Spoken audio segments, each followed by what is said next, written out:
Welcome back to our channel, RealUter.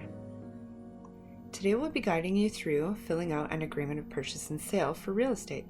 Whether you're a first-time homebuyer or an experienced investor, this script will walk you through the essentials step by step. Let's get started. The agreement of purchase and sale is a legally binding document that outlines the terms and conditions of real estate transaction. It serves as a contract between the buyer and seller. Before we dive into the details, please check out our Etsy account where you can purchase and download the forms we'll be going through. You can find the link to this form in the description below. The first step is to put the date on which you will be submitting the offer. So for example, today would be the 17th day of July 2023. The next section of the agreement identifies the parties involved. Ensure that the legal names of the buyers and sellers are accurately recorded. The names should match precisely how your legal name is presented on either a driver's license or a passport, for example. Remember that any names appearing within the buyer's section will be included as an owner and on title of the property.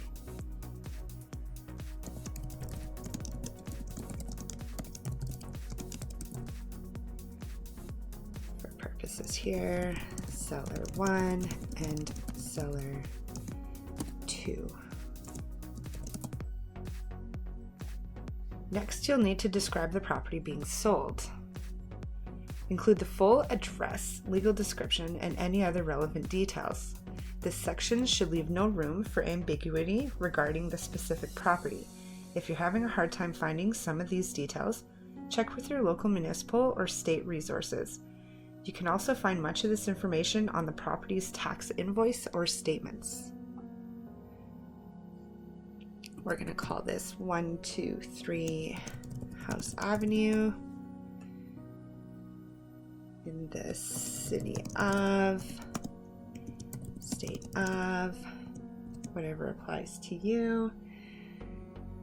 Approximate frontage, let's say for example 65 feet, approximate depth 100 feet would be an average, legally described as this can be found on the property's tax statements.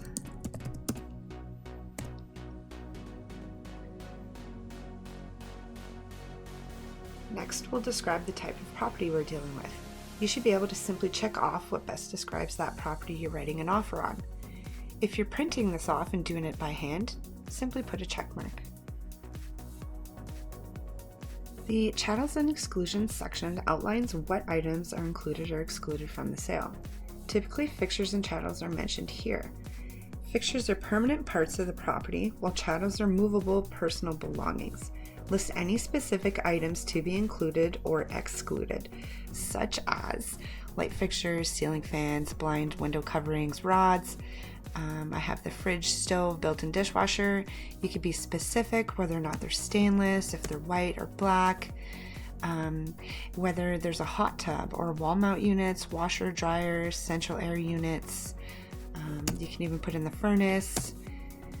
Fixtures exclusions, if the seller is not including items within their sale, for example, hot tub, workbench, garage, wall mount units. These would be good examples. These items should be clearly described to keep everyone on the same page, fully informed. You can find a link to our chattel list in the description below. You'll surely find it helpful. In the next section, we'll be going over purchase price. This section, you'll state the agreed upon or your offered purchase price for the property, both written and numerical. This is a pretty important number as this is the number that you're offering the seller in order to purchase their home. Make sure to specify the currency and the payment terms, such as deposit amount and due date.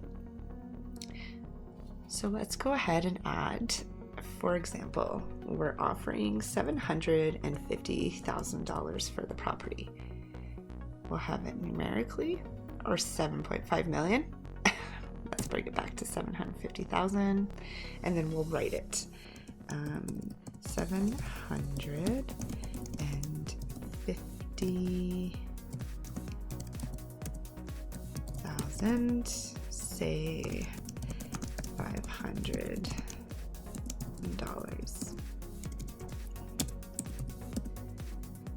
So 500, just so you can see how that works.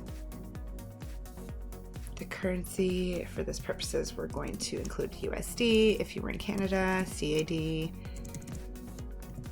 USD for now. So our purchase price is now set for $750,500, both numerical and handwritten. The deposit, we're going to put a $10,000 deposit. This can be negotiated with the seller on what they find acceptable. The deposit acts as a security to show the buyer's commitment to the transaction. The details of where the deposit will be held in trust is also very important, as it should remain with a reliable source. Giving a seller the deposit direct is and should never be recommended practice. Let's put this deposit, lawyer's name or company name, held in trust. Also, don't forget to circle a buyer submits herewith upon acceptance or as otherwise described. Herewith would mean that the deposit is included with your offer. Upon acceptance is what's typical, is only when all parties have agreed to all terms and conditions within the contract that the deposit would be due within 24 hours of acceptance. The next section would be the irrevocable date.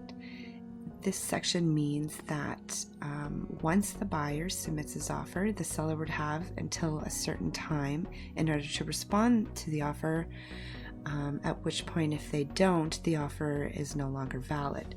So for these purposes, we're going to choose irrevocable by the buyer, as you would be submitting the offer, until 5, we circle PM, on the date of, depending on which time of day you provide this to the seller and the extent at which you want them to respond by.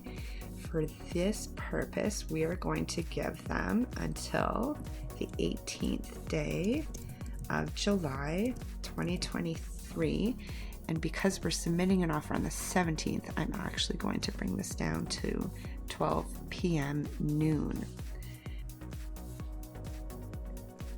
The next part is a completion date, which is very important, as this is the date when ownership of the property is transferred from the seller to the buyer.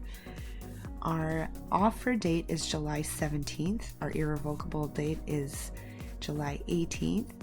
Our completion date, meaning we want to take possession of this property, say we want to do it for August 15th, 2023. The time zone, you would specify your specific time zone on here, whether it's Eastern Standard, Western Standard Time. Let's do WST for this purpose. Notices, this is where all parties agree where the notices can be sent to. It would also give the lawyers details of the buyer and the sellers. So email, we could, my email at say gmail.com, and you add your phone number. The rental items section is very simple. Anything that's currently under rental agreement with the seller, many of which are assumable.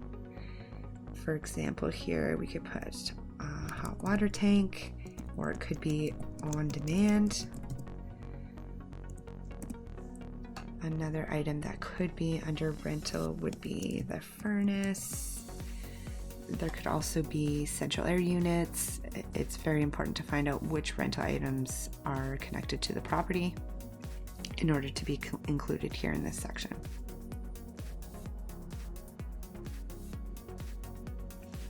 Sales tax. In the event that the sale of the property is subject to sales tax, We would need to circle whether it would be included in or in addition to. Typically for single family residential that is not new construction, sales tax would be included into the purchase price. Title search. The buyer will have the right to examine the title to the property at their own expense until 5 p.m. The time zone is already put in here for us. So typically we give lawyers a week or two before closing. Now, since our closing date is August 15th, for this example, we'll bring our title search to 1st August 2023. We also want to circle the current use of the property and that it can be lawfully maintained as such. So again, we're using a single family residential example right now. We would go ahead and circle that once we have it printed, or if you're doing it by hand, either way. At this point, we'll find a lot of statements that are typical to an agreement of purchase and sale. You can have a read through these. Some of them are pretty straightforward. If you have any questions regarding these statements, it's always important or suggested to speak to your legal team that will be representing you with your purchase. Successors and assigns. This is where, as the buyers, you'll be signing your offer. As time goes on, there's a lot more signatures that show up here, but for the purposes of placing an offer, the only signatures on this page for now will be the buyers. Anybody who's listed as a buyer will be signing here, dated and witnessed. If there's any spousal consent, confirmation of acceptance, these areas come once there is a response from the seller. Again, we'll be having a separate video that's coming soon that details how to negotiate back and forth and how to fill out the agreement properly with the proper signatures and initials. This brings us to Schedule A of the Agreement of Purchase and Sale. As you can see within our RealUter Forms, a lot of the information is already brought down for you. Let's get into the conditions. Many real estate transactions are subject to certain conditions. Common conditions include obtaining financing, completing a satisfactory home inspection, or selling an existing property.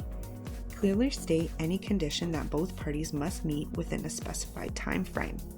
We've included within our form the standard conditions that many need when placing an offer. If these don't apply to you, you can simply cross out the conditions that don't apply and make sure to initial the change. The seller will also be required to initial any and all changes that are made. Note that when the seller responds, they will also be required to initial any and all changes made to the APS in order to confirm that they are in agreement with the change. Both the buyer and seller may provide representations and warranties about the property's condition, ownership, and other relevant details. This section ensures that both parties acknowledge the accuracy of the information provided. For example, if the seller says they'll be finishing off an unfinished portion of an interlock driveway, it would be ideal to outline it here in writing. We'll be making separate videos with regards to conditions and the many possibilities that can arise.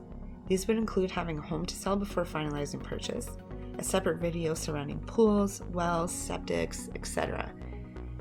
The conditions are one of the most important part of an agreement of purchase and sale, and these are very important in order to protect all parties. It would be crucial to double check with your legal team to make sure that everybody's covered in all areas.